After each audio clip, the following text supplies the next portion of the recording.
So everyone, I'm here with Andrew Cochrane and we are talking BVD. Yes. What is BVD? So BVD stands for bovine viral diarrhea. So as the name suggests, it's a virus that affects predominantly cattle. So it's a major disease, probably one of the major diseases that affects cattle in New Zealand. Highly contagious, highly infectious, and has a number of impacts, but predominantly around reproduction. Okay, so it's not a new thing. Most people will have heard of it. Should have heard of it. Yeah. Yep. There's certainly some pockets of New Zealand that probably haven't heard of it. Yeah. But they certainly should have. Yeah. And if we've got BVD, can we tell?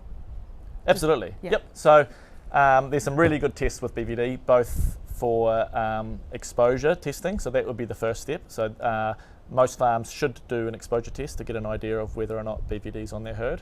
And then we can dive deeper into that through further testing and identifying the animals that are carrying it. So what's an exposure test?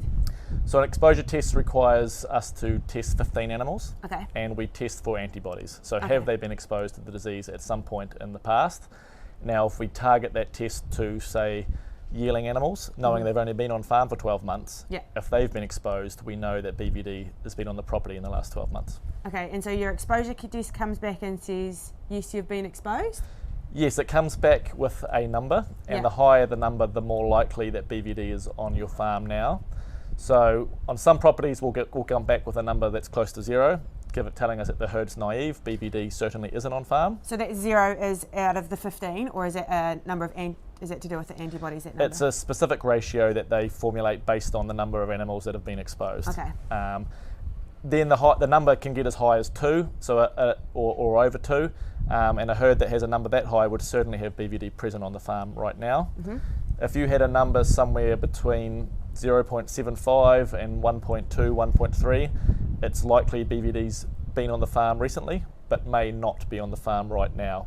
Okay. That's where there's a little bit of a grey area. Yeah, and so so you mentioned it has issues. It causes issues with reproduction. So are we likely to only find out we've got an issue when we go pregnancy testing with? Yeah, so that's probably the most common time people will get us out to do some testing. Other times might be when they have young stock that aren't performing or are dying, but typically we get called, or it's at the end of scanning when we find that there's a 20 or 30% empty rate, and Wow. we start doing some testing. We have seen situations where the empty rates have been higher, 50% or more. Yeah, right.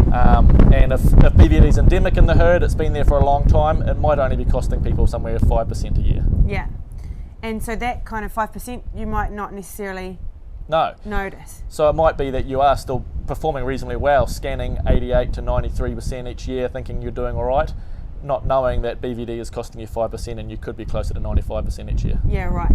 Okay, so we've figured it out. We've had the testing. We've got it. What do we do next? Yeah, so there's a number of options. The good thing about BVD again is because the test is so good, we can eradicate it quite easily. Yeah. So there's a number of steps ranging from, bare minimum to gold standard, and gold standard might include testing and culling. So you can only be born as a BVD carrier. Yes. You can certainly catch BVD during your lifetime, but you tend to have the disease for 2 to 3 weeks, and then you get over it, become immune, and carry on. Yeah.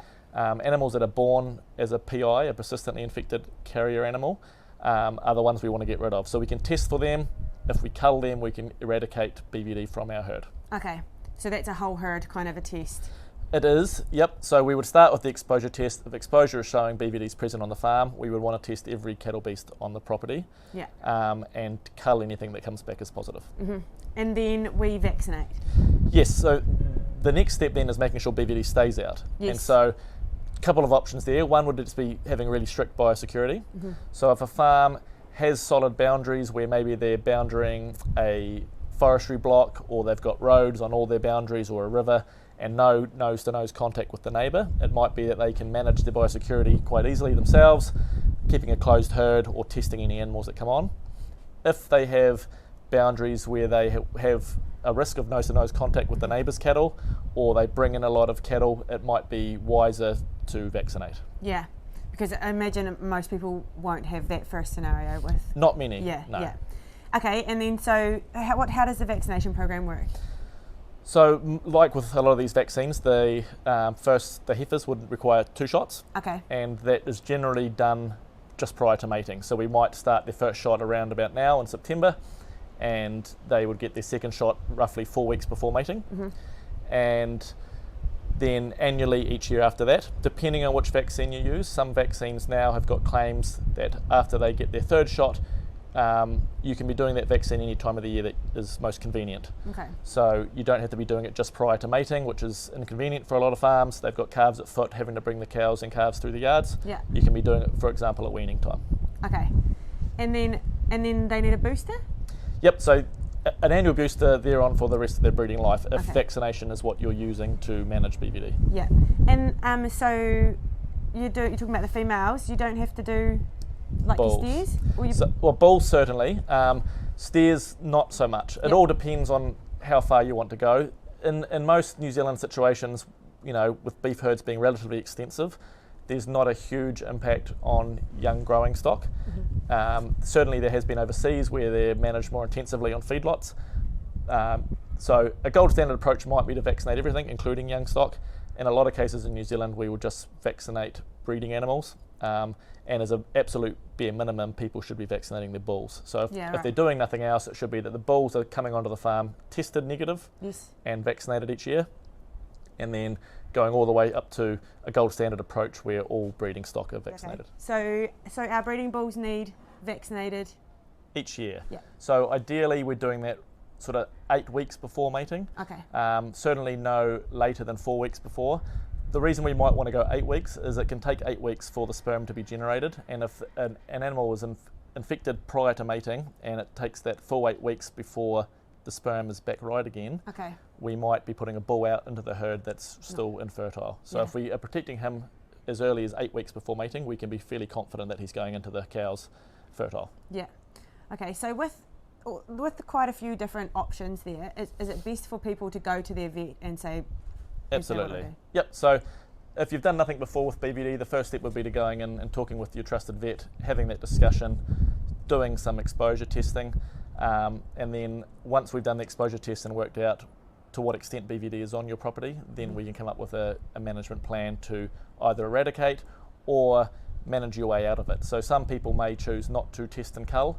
They may choose to just vaccinate, and over the course of several years, the BVD will run its course and die out, and you can be fairly confident within a 5 to 6 year time frame that BVD is likely to have been cleared. Not always. It's something you should certainly talk to about your vet. Currently, there's through the M-Bovis testing scheme and surveillance, there is the opportunity to get BVD testing done at a much subsidised rate.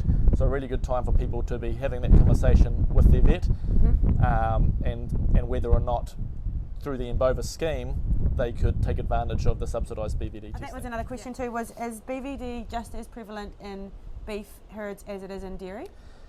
I mean, yes and no. So certainly both beef cows and dairy cows get BVD. All cattle do. There is a little bit of work to show that it is also able to be spread into sheep and goats to a much lesser extent. But certainly beef and dairy cows get it. It's probably more of a problem in beef herds because of the ease of dairy farms being able to manage it. They can test it through the milk very simply, and they don't have calves present with the herd during mating. So that's the big hamstring for beef herds. The fact that the calves are being raised alongside mum during mating presents a high risk for BVD. Okay. Cool. Thank you very much. Sure. Cheers.